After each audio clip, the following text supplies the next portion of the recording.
मेरा नाम रोशनी है। मैं बचपन से ही अपने माता पिता की, दादा दादी की और अपने पूरे ही परिवार की लाडली रही थी।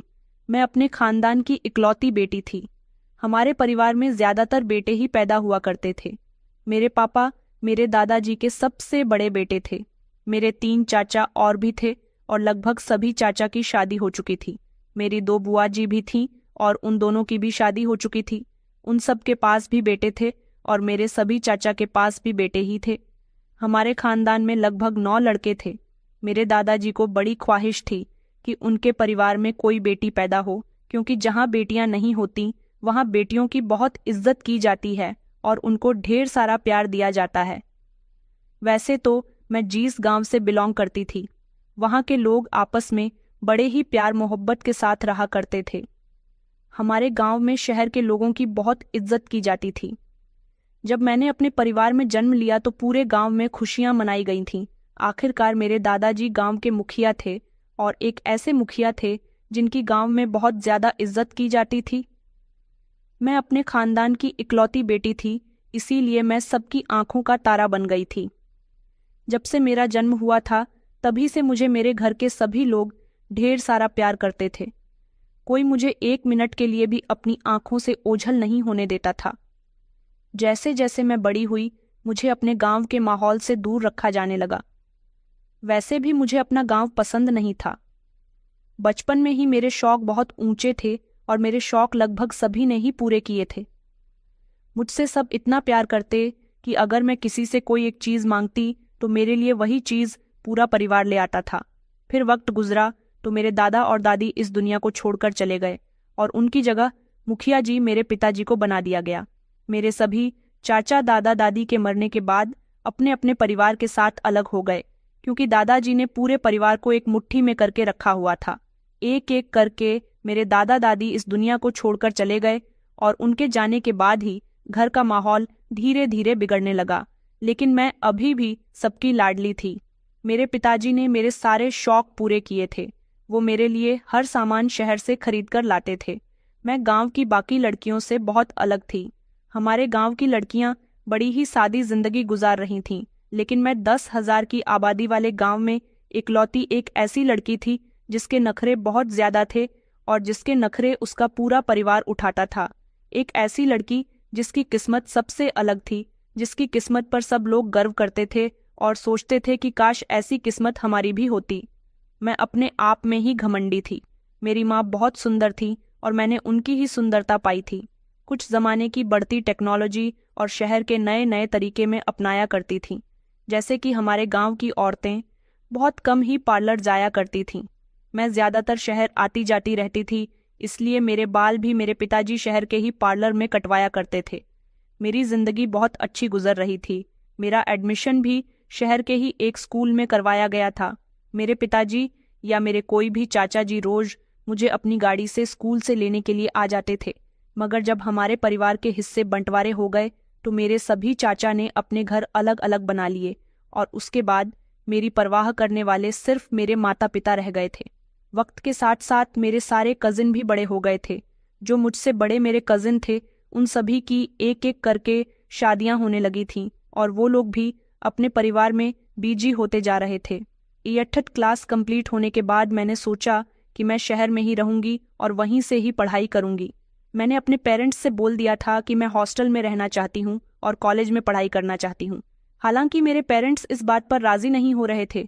उनका कहना था कि तुम हमारी एक ही तो बेटी हो, हमने तुम्हें बड़े लाड प्यार से पाला है, भला हम तुम्हें अकेले शहर में रहने कैसे दे सकते हैं। तो मैंने कहा कि फिर मेरे साथ आप लोग भी शहर में रहने लग जाइए, लेकिन इस बात पर कोई भी राजी नहीं हुआ। मेरे पिताजी के एक दोस्त थे जो कि शहर में ही रहते थे। मेरे पिताजी ने जब अपने दोस्त से ये बात शेयर की कि हमारी बेटी शहर में रहकर पढ़ना चाहती है, तो उन्होंने मेरे पिताजी से यही बात कही कि ये तो बहुत अच्छी बात है, आपकी बेटी की सोच बहुत अच्छी है। अगर वो यहाँ रहकर पढ़ना चाहती है तो इसमें कौन सी बड़ी बात है। वैसे भी ना जाने कितनी दूर दूर से आकर लड़के लड़कियां हॉस्टल में रहते हैं। अपनी पढ़ाई पूरी करने के बाद ही वो अपने घर जाते हैं। लेकिन मेरे पिताजी को डर इस बात का था कि वो अपनी बेटी को अकेले शहर में कैसे छोड़ सकते थे। उनके दोस्त ने उन्हें यही समझाया कि सिर्फ तुम्हारी ही बेटी अकेली ऐसी नहीं है जो यहाँ रहकर पढ़ाई करेगी। जाने ऐसी कितनी लड़कियां हैं जो किसी गांव में, किसी जिले या फिर किसी दूसरे शहर से आकर यहाँ के बड़े बड़े कॉलेज और यूनिवर्सिटी में पढ़ाई कर रही है। मेरे पिताजी का दिल उनकी बात सुनकर बेफिक्र हो गया था, इसलिए वो मुझे यहाँ छोड़ने के लिए तैयार हो गए थे। लेकिन उस समय मैं ज्यादा बड़ी नहीं थी, इसलिए माँ पिताजी जल्दी जल्दी हर दूसरे तीसरे दिन मुझसे मिलने के लिए आ जाया करते थे। उनका कहना था कि बेटी, हम तुम्हें बहुत याद करते हैं। फिर वक्त गुजरता गया, मेरी पढ़ाई आगे बढ़ती चली गई। उन लोगों को मेरे बिना रहने की आदत हो गई। वो लोग महीने में एक बार मुझसे मिलने के लिए आ जाया करते थे और मैं भी छुट्टियों में अपने गांव चली जाती थी। लेकिन शहर में रहते हुए और शहर के माहौल में घुल मिल जाने के बाद मुझे अपना गांव बिल्कुल भी अच्छा नहीं लगता था। पढ़ाई कंप्लीट होने के बाद मैंने सोचा कि मुझे यहाँ रहकर जॉब भी करनी चाहिए। वैसे तो हमारे घर में किसी चीज़ की कोई कमी नहीं थी। हमारे गांव में मेरे पिताजी की बहुत सारी ज़मीनें पड़ी हुई थीं, उन पर अनाज उगता था, खेती बाड़ी होती थी, हमारा बड़ा सा घर था। मुझे जॉब करने की कोई ज़रूरत नहीं थी, लेकिन ये भी मेरा शौक था और मैं अपने शौक के लिए ही जॉब करना चाहती थी।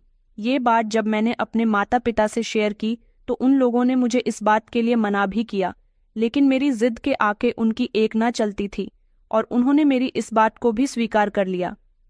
अब मेरी पढ़ाई पूरी हो चुकी थी, मैं जवान हो गई थी और मुझे नौकरी करते हुए 2 साल हो गए थे। मैं यहाँ अपना कमाती और अपने ऊपर ही खर्च कर लिया करती थी। मुझे अपनी खूबसूरती पर बहुत घमंड था। गांव के लोगों से मैं दूर दूर ही रहना पसंद करती थी। जब भी मेरे पेरेंट्स मुझे गांव बुलाते, मैं उनको इनकार कर दिया करती थी, क्योंकि वहाँ की हवा, वहाँ का माहौल, वहाँ का रहन सहन मुझे बिल्कुल भी पसंद नहीं था। हमारे गांव की लड़कियों के कपड़े पहनने का ढंग भी मुझे बड़ा ही अजीब लगता था, क्योंकि मुझे शहर में रहते हुए लगभग 1011 साल हो गए थे। सबसे अच्छी बात यह थी कि शहर में नौकरी करते करते मेरी गवर्नमेंट जॉब लग गई थी। ऐसी जॉब तो हर इंसान का सपना होती है। गांव में मेरा नाम ऊंचा होने लगा था कि गांव की बेटी सरकारी अफसर बन गई है। अब मुझे लगभग 6 महीने हो गए थे और मैं काफ़ी समय से अपने पेरेंट्स को टाल रही थी कि मैं काम में बिजी हूँ, अभी आप लोगों से मिलने नहीं आ सकती। उन लोगों को मेरी बहुत याद आ रही थी और वो बार बार मुझसे यही कह रहे थे कि बेटा, तुम घर कब आओगी? तुम्हें यहाँ आए हुए काफ़ी समय हो गया और 2 महीने पहले ही मेरी गवर्नमेंट जॉब लगी थी। उन्होंने कहा कि अगर तुम यहाँ नहीं रहने आई तो हम तुमसे वहाँ मिलने के लिए आ जाएंगे। अब मैं उनको परेशान नहीं करना चाहती थी और वो लोग चाहते थे कि मैं लगभग 2-3 महीने के लिए उनके साथ रहूं। मैंने सोचा कि 2-3 महीने के लिए तो नहीं, 1 हफ्ते के लिए मैं गांव जा सकती हूँ। इसीलिए मैंने गांव जाने के लिए अपनी पैकिंग करनी शुरू कर दी थी। मैं जब गांव पहुंची तो मेरे माता पिता के बिहेवियर ने मुझे हैरान कर दिया था। इस बार उन्हें मेरी कामयाबी और नौकरी की कोई खास खुशी नहीं हुई थी। शायद उसकी वजह ये थी कि हमारे घर में किसी चीज़ की कमी नहीं थी। हम काफ़ी अमीर लोग थे और माँ पिताजी के मरने के बाद। वैसे भी ये सब कुछ मेरा ही था, तो मुझे नौकरी करने की या कुछ भी करने की कोई ज़रूरत नहीं थी। इसलिए मेरी ये नौकरी मेरे माता पिता के लिए कोई मायने नहीं रखती थी। लेकिन मेरे माता पिता के दिल में सिर्फ एक ख्वाहिश बाकी थी और वो थी मेरी शादी। मुझे लगा ये उनके लिए सबसे बड़ी समस्या थी। हालांकि मैं खुद को अभी इस काबिल नहीं समझती थी। मैं अभी शादी नहीं करना चाहती थी। मेरा मानना था कि लड़कियों को पहले अपनी ज़िंदगी को फुल एंजॉय कर लेना चाहिए, उसके बाद ही शादी करनी चाहिए। लेकिन इस बार मेरे घर में आते ही मेरे मम्मी पापा ने मुझे अपनी मर्जी सुना दी थी कि हम तुम्हें अब वहाँ नहीं भेजेंगे, अब हम तुम्हारी शादी करना चाहते हैं।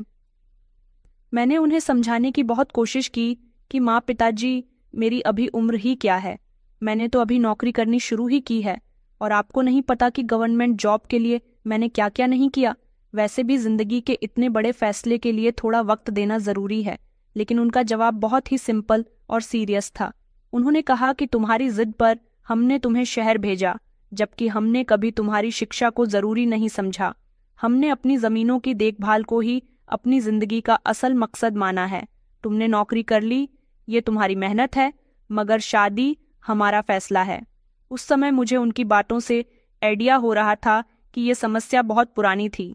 उन्होंने मेरे लिए लड़का भी देख लिया था और मेरा रिश्ता भी पक्का कर दिया था, और वो लड़का कोई और नहीं, हमारे गांव के जमींदार जी का बेटा राजपाल था जो मुझे बिल्कुल भी पसंद नहीं था, लेकिन हमारे गांव के लड़के लड़कियों के रिश्ते बचपन में ही तय कर दिए जाते थे। उन्हें उसूलों के हिसाब से मेरे माता पिता ने भी मेरा रिश्ता गांव के सबसे अमीर इंसान के बेटे के साथ लगा दिया था।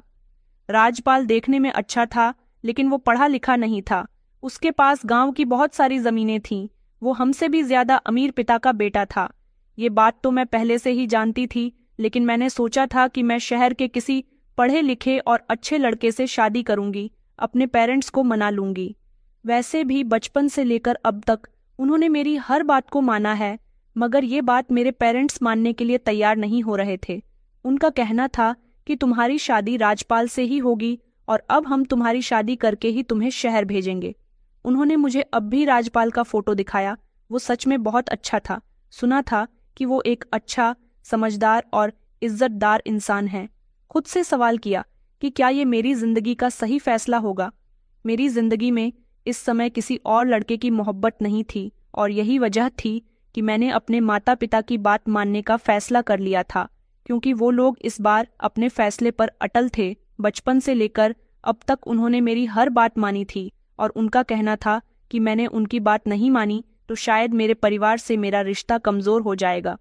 मेरे लिए मेरे माता पिता से बढ़कर कुछ भी नहीं था, इसीलिए मैंने उनकी मर्जी पर अपना सर झुका दिया था। मगर मैंने उनके सामने एक शर्त रखी थी कि शादी के बाद मैं शहर जाकर अपनी नौकरी ऐसे ही करूंगी जैसे अभी कर रही हूँ, और मेरा पति भी मेरे साथ शहर ही जाएगा।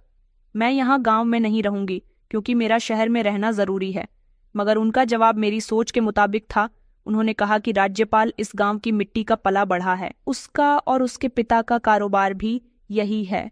वो अपने माता पिता का इकलौता बेटा है। उसके परिवार वाले चाहते हैं कि उनके बेटे की शादी हो जाए और बहू उनके घर में आ जाए, और तुम गांव छोड़कर जाने की बात कर रही हो। यहाँ तक कि तुम उनके बेटे को भी अपने साथ लेकर जाने की बातें कर रही हो। मैंने मम्मी पापा से कहा कि मेरी शर्त तो यही है, अगर आप लोग मेरी शर्त मानना चाहते हैं तो मैं शादी करूंगी, वरना मैं राजपाल से शादी नहीं करूंगी। मेरी बात पर मम्मी पापा खामोश हो गए थे। उन्होंने कहा, तो फिर हमें राजपाल और उसके माता पिता से इस बारे में बात करनी होगी। मैंने कहा था कि हाँ, अगर राजपाल राजी हो जाता है तो फिर मैं शादी करके यहाँ कुछ दिन रहकर राजपाल के साथ शहर चली जाऊंगी। अगले ही दिन मेरे माँ पिताजी राजपाल के परिवार और उससे बातचीत करने के लिए चले गए थे। मैंने सोच लिया था कि राज्यपाल कभी भी इस गांव से जाने के बारे में नहीं सोचेगा और इस रिश्ते से साफ इनकार कर देगा। कुछ ऐसा ही रिएक्शन उसके पेरेंट्स का भी होगा। लेकिन जब माँ पिताजी घर आए और उन्होंने मुझे बताया कि राज्यपाल तुम्हारे साथ शहर चलने के लिए तैयार है, बल्कि वो तो बहुत खुश हो रहा था कि शादी के बाद वो अपनी पत्नी के साथ शहर जाएगा, मैं तो माँ पिताजी की ये बात सुनकर हैरान रह गई थी। फिर मैंने सोचा कि चलो अच्छी बात है, मेरा पति शहर जाएगा तो उसे वहाँ की थोड़ी हवा लगेंगी और मैं उसे यहाँ के माहौल से निकालकर अपने जैसा बना लूंगी। वैसे तो ये फैसला मेरे लिए आसान नहीं था, लेकिन फिर भी मैंने सब लोगों की बात मान ली थी और अपने आप को तसल्ली दी थी कि सब कुछ ठीक हो जाएगा। मगर मैं ये नहीं जानती थी कि मेरी जिंदगी मुझे कहाँ से कहाँ ले जाएगी। शादी के बाद जब मैं विदा होकर अपने ससुराल चली गई तो कमरे का माहौल बड़ा ही अजीब सा था। मेरे ससुराल वालों ने मुझे कपड़े भी अच्छे नहीं चढ़ाए थे। लहंगा इतना बकवास था कि मुझे बिल्कुल भी अच्छा नहीं लग रहा था। उनके इतने भड़कीले कलर और हर तरफ से भारी भरकम था। मुझे ज्यादातर सिंपल चीजें पसंद थीं। हमारे गांव में कुछ इसी तरह से दुल्हन को शादी के समय कपड़े पहनाए जाते थे। शादी की सारी रस्में बड़ी अजीबोगरीब हुई थीं, जिनके खिलाफ मैं थी। मगर जब भी मैं अपनी माँ से कुछ कहती तो माँ मुझे खामोश रहने को कहती थी कि बेटा, तुम्हारी सोच शहर जैसी है, ये जो हो रहा है उसे होने दो। नई दुल्हन ज्यादा बात नहीं करती और ना ही उसका चेहरा सबको दिखाया जाता है। मैं घूंघट ओढ़ने के लिए तैयार नहीं थी, लेकिन मेरी माँ ने मेरी पूरी शादी में मेरे सर पर घूंघट डाल दिया था। उनका कहना था कि तुम्हारा घूंघट तो अब शादी के बाद तुम्हारा पति ही उठाएगा, उसके अलावा तुम्हारा चेहरा और कोई भी नहीं देख सकता। ये तो बहुत ही अजीब बात थी। मैं जैसे ही अपने कमरे में दाखिल हुई तो मैंने देखा कि कमरे को रंग बिरंगे गुब्बारे से सजाया हुआ था। ऐसा लग रहा था जैसी ये सीज नहीं है, बल्कि किसी छोटे बच्चे का बड़े सेलिब्रेशन यहाँ होने वाला है, जिस तरह के कागज मेले में लटके होते हैं। कमरे को अजीब तरह से डेकोरेट किया गया था। मैं हैरान थी कि आखिर सबकी क्या ज़रूरत थी। मैंने सोचा कि शहर में तो कोई भी दूल्हा दुल्हन के कमरे को इस तरह से नहीं सजता। मैं चारों तरफ नज़र घुमाकर कमरे को देख रही थी। मैं ऐसी लग रही थी जैसे मुझे भी दुल्हन नहीं बनाया गया, बल्कि कोई चमकती धमकती गाड़ी बना दिया गया है। थोड़ी ही देर के बाद मेरा पति एक कमरे में दाखिल हुआ था। सबसे ज्यादा हंसी तो मुझे अपने पति को देखकर आई थी, जो दूल्हा नहीं बल्कि पूरा जोकर लग रहा था। मैंने अपने पति के घूंघट उठाने से पहले ही खुद उठा दिया और कहा, ये तुम क्या पहन रहे हो कि तुमने अपनी क्या हालत बनाई हुई है? राज्यपाल, तुम दूल्हा नहीं बल्कि जोकर लग रहे हो। ये कहकर मैं जोर जोर से हंसने लगी। मैंने देखा कि उसके चेहरे का रंग उड़ गया। वो कहने लगा कि मैं तुम्हें अच्छा नहीं लग रहा। मैंने कहा, बिल्कुल भी अच्छे नहीं लग रहे हो। दूल्हा तो शेरवानी पहनता है, बड़ी सी पगड़ी लगाता है, और ये तुमने सफेद रंग की धोती और लाल रंग का कुर्ता क्यों पहन रखा है? उसने कहा, ये मैंने खुद नहीं पहना। हमारे गांव में शादियां होती हैं तो दूल्हे को यही सब पहनाया जाता है। मैंने कहा, तुम्हें भी तो इस सब के खिलाफ आवाज उठानी चाहिए थी। क्या तुम नहीं जानते कि तुम्हारी शादी किस लड़की के साथ हो रही है? मेरी बात सुनकर वह बेचारा शर्मिंदगी महसूस कर रहा था, और मैंने कमरे को देखकर भी कहा कि एक कमरे की क्या हालत बनाई हुई है। मैं फौरन ही खड़ी हुई और मैंने सारे गुब्बारे और पट्टियां अपने हाथों से छुटाकर जमीन पर गिरा दी। वह कहने लगा, ये आप क्या कर रही हो? आपके आने की खुशी में मैंने ये कमरा कितनी मोहब्बत से सजाया था। मैंने कहा, अरे बेवकूफ, इस कमरे की डेकोरेशन तुमने की थी। मैंने कहा, मेरे साथ रहकर तुम्हें अपनी सोच बदलनी होगी। गांव की हरकतें करना बंद करो। मैं भी ये कपड़े चेंज करने जा रही हूँ। मुझे तो दुल्हन नहीं बल्कि कार्टून बना दिया गया। मुझे गुस्सा आया और मैं फौरन ही बाथरूम में कपड़े चेंज करने के लिए आ गई थी। मैं जब बाथरूम से कपड़े चेंज करके वापस आई तो मैंने देखा कि मेरे पति का चेहरा लटका हुआ था और वो बिस्तर पर एक तरफ बैठा था। मैंने कहा, तुम भी अपने कपड़े चेंज करो और सो जाओ। उसकी आंखों में हैरानी साफ झलक रही थी। शायद उसने कभी सोचा भी नहीं था कि उसकी पत्नी शादी की पहली रात उसे इस तरह बेइज्जत कर देगी। मैंने तो उसके साथ प्यार मोहब्बत की कोई भी बात नहीं की थी। मैंने कमरे में लगे सारे गुब्बारे भी उतार दिए थे। राजपाल एक तरफ बैठा ये सब करते हुए मुझे देख रहा था। राजपाल के चेहरे पर थकावट और गम दोनों ही साफ मुझे नजर आ रहे थे, लेकिन उसने एक शब्द की भी शिकायत नहीं की। अगले दिन जब मेरी आंख खुली तो ससुराल में एक अजीब सा शोर मचा हुआ था। मेरी सास को इस बात पर गुस्सा आ रहा था कि मैंने कमरे की सारी सजावट खराब कर दी थी। ये शिकायत मेरे ससुराल वालों ने मेरे मायके तक पहुंचा दी थी। मेरी इस गलती पर माँ पिताजी ने भी मुझे डांट लगाई थी। मैंने अपने ससुराल वालों से तो कुछ नहीं कहा था, लेकिन अपने माँ पिताजी को बोल दिया था कि वो सब देखकर मुझे ऐसा लगा जैसे मैं किसी मेले में आ गई हूँ। आप लोग इन सब चीज़ों से कब निकलेंगे? गांव के लोगों को भी अब इन चीज़ों की समझ आने लगी है, और आप लोग अभी भी वही पुराने ख्याल के साथ जाहिलों की तरफ पड़े हुए हैं। मेरी बात सुनकर मेरी माँ के चेहरे पर एक गहरी नाराजगी छा गई थी। वो कहने लगी कि हमें जाहिल ही समझो। आखिर तुमने 10 साल शहर में गुजार लिए हैं तो हम तुम्हारी नज़र में जाहिर हो गए। मैं उनकी बात पर खामोश हो गई थी, लेकिन मेरे दिल में अभी भी ये सवाल उठ रहा था कि ये सब कब बदलेगा। जैसे तैसे मैंने अपने गांव में 8 दिन गुजार लिए थे, मगर अब मुझे शहर जाना था। इसीलिए मैंने अपने ससुराल वालों से कह दिया था। राजपाल इतना अच्छा था कि उसने इन 8 दिनों में मेरा बहुत ख्याल रखा था। न तो उसने मुझे घर का कोई काम करने दिया था, और वो हर वक्त मेरी इज्जत करता रहता था। मुझे बिल्कुल किसी महारानी की तरह ट्रीट करता था। उसने मुझसे कहा था कि वो सारी जिंदगी मेरा बहुत ख्याल रखेगा और मेरे लिए एक ढाल बनकर मेरे साथ खड़ा रहेगा। मैं उससे जैसा कहती वो वैसा ही किया करता था। वो एक अच्छा इंसान था। मेरे माता पिता भी राजपाल से बहुत खुश थे। उसने जल्द ही उनका दिल जीत लिया था, और साथ ही साथ मेरा भी। राज्यपाल सारी जिंदगी गांव में रहता था, इसलिए उसे शहर की जिंदगी के बारे में ज्यादा कुछ पता नहीं था। लेकिन वहां जाने के बाद उसे अड्जे नष्ट होने में थोड़ा समय लगेगा।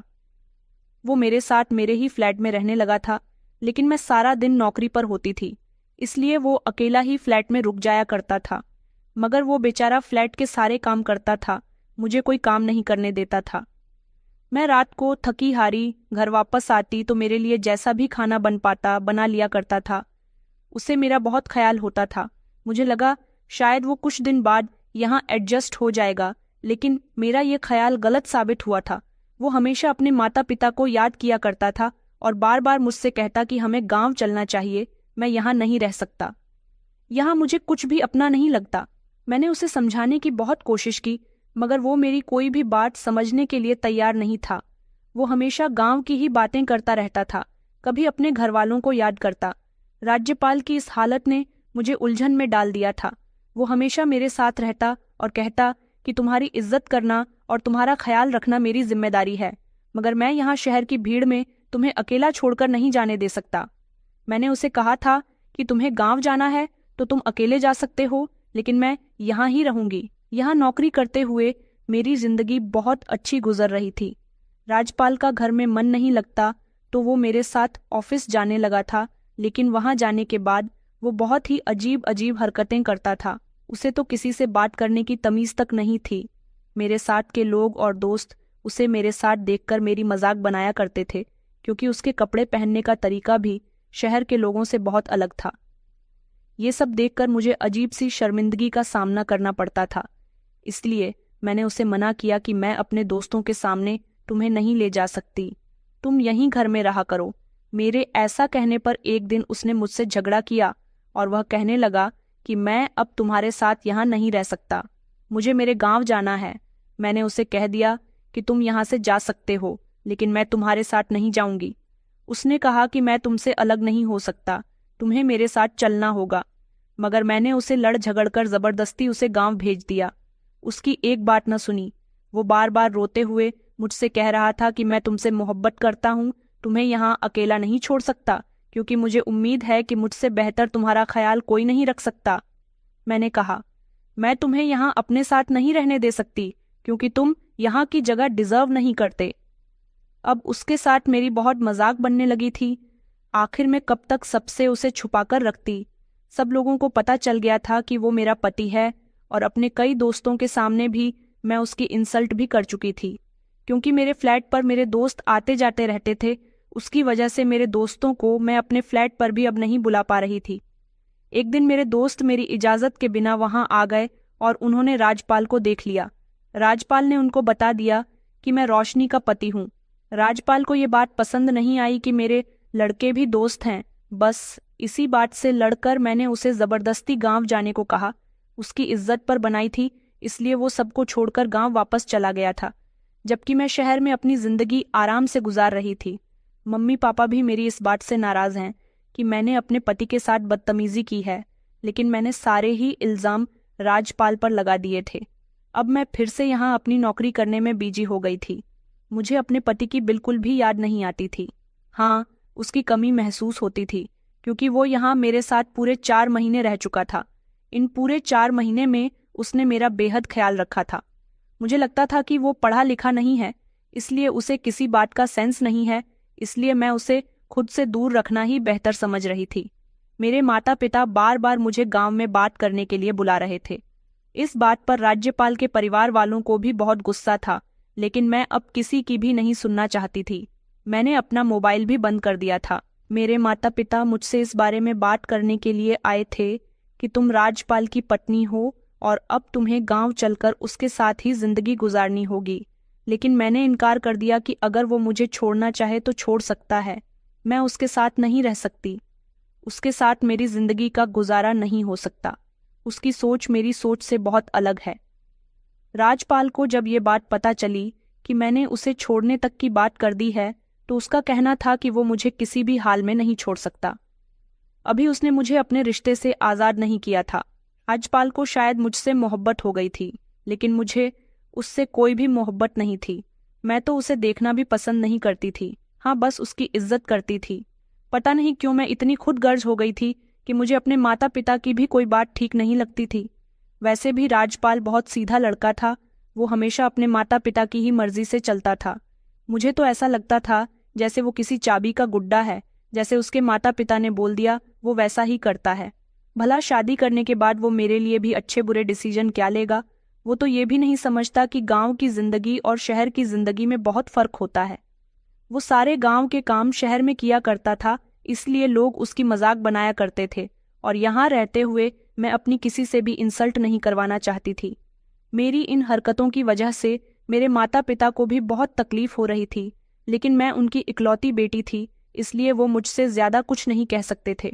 अब उन्हें एहसास हो रहा था कि सारी जिंदगी उन्होंने अपने बेटे की हर बात मानी थी।